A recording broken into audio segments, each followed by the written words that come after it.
हाँ यार, तुम कब आए हो? इतनी खामोशी से।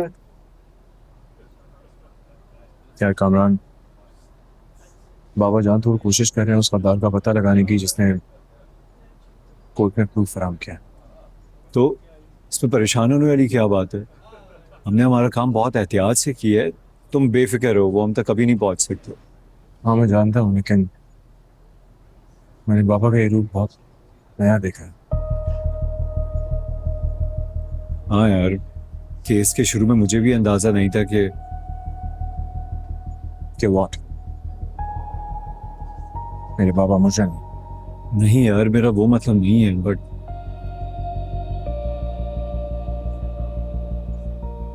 मैं अब इस केस की तह तक जाना चाहता हूँ। लेकिन यार। तुम्हें पता है कामरान, हमारे जो पेरेंट्स होते हैं ना, वो हमारे आइडल्स की तरह होते हैं। और जब हमारे आइडल्स में दरार आ जाए ना, तो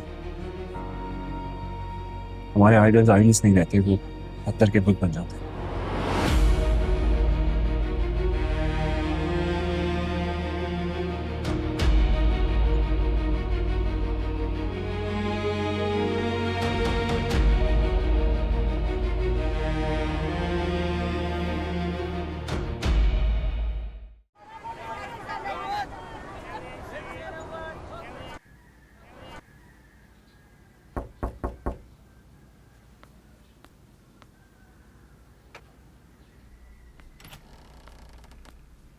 सलाम अम्मा जी। वो वकील के पास जाने का वक्त हो गया है। मैं गाड़ी में इंतजार कर रहा हूँ, आप असलम साहब को कहें डीआरजी को लेकर आ जाए। ठहरो सावल,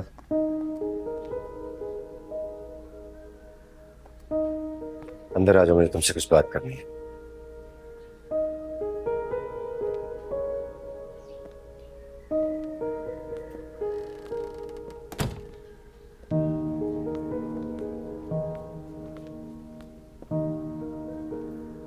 मैं चाहता हूं मैं यहीं पे बात तुम दोनों के सामने कर लूं तो बेहतर है। जी साईं, हुक्म। हुक्म नहीं, अर्जी है। मजबूर बाप की अपनी बेटी के सामने और मोहसिन के सामने हाथ जोड़ के दस बदस्ता, बेटा जिंदगी का कोई भरोसा नहीं है। मैं जानता हूं कि मूसा ये जंग जीतने के लिए किसी भी हद से गुजरने से दरेर नहीं करेगा।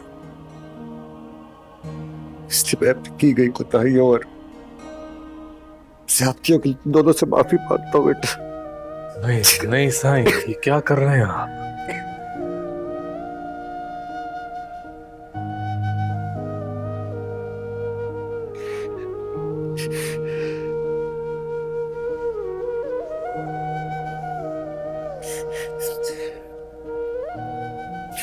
मैं जी तुम भी नाराज हो अब तक अपने बाप से।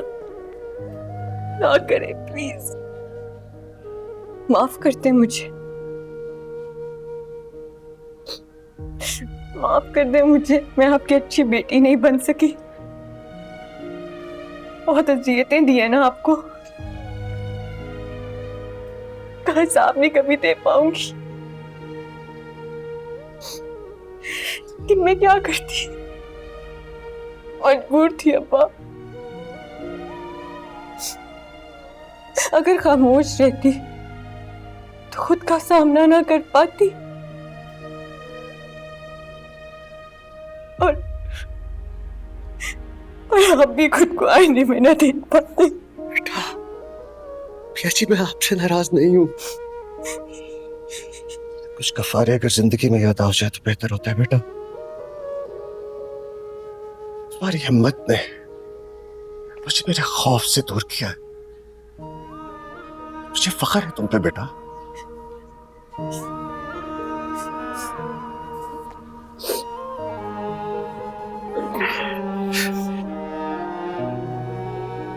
सावल, तुम्हारा मैं शुक्रिया नहीं अदा करूंगा बेटा।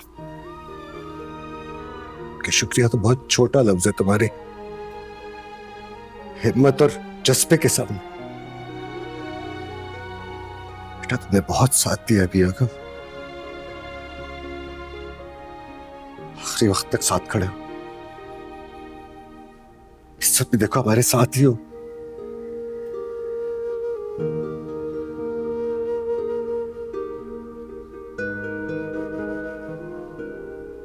सोच शर्मिंदगी है,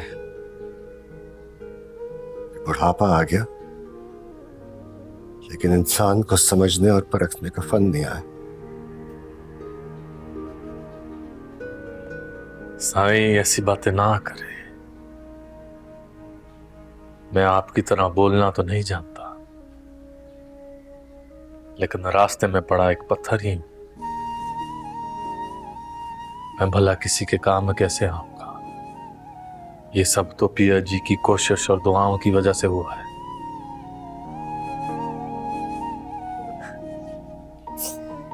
बताया था ना मैंने आपको अब्बा, एहसान करके कभी एहसान नहीं जताएगा। बड़ा ढीठ है इस मामले में, बिल्कुल मुझ पे गिरे।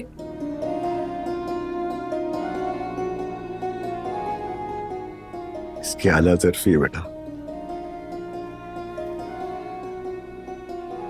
दिल से दुआएं हमेशा इसके साथ रहेंगी।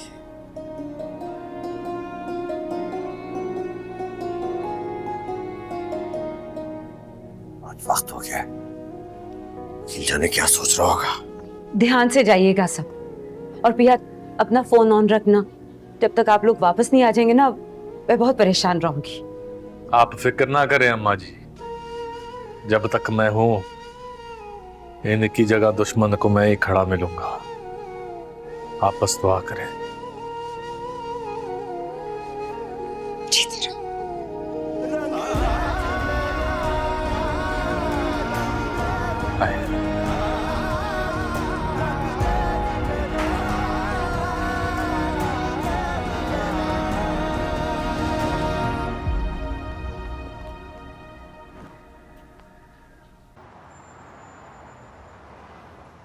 मैं क्या करता, मजबूर था मैं।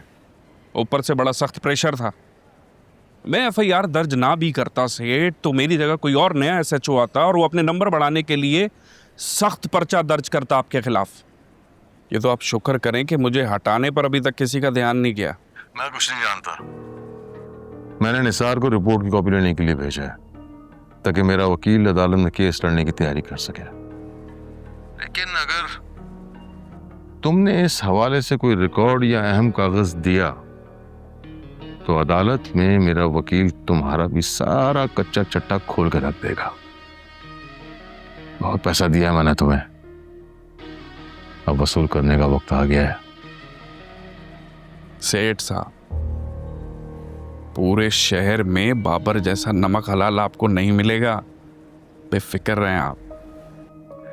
फिक्र मुझे नहीं, अब तुम्हें करनी है। ये लोग सिवाय मुझे थोड़ा बहुत बदनाम करने के कुछ नहीं कर पाएंगे, और नहीं मेरा कुछ बिगड़ेगा। हाँ, मैं इनका सब कुछ तबाह बर्बाद कर दूंगा, मैं साथ में उसका भी जो इस वक्त उस बाप बेटी का साथ देंगे।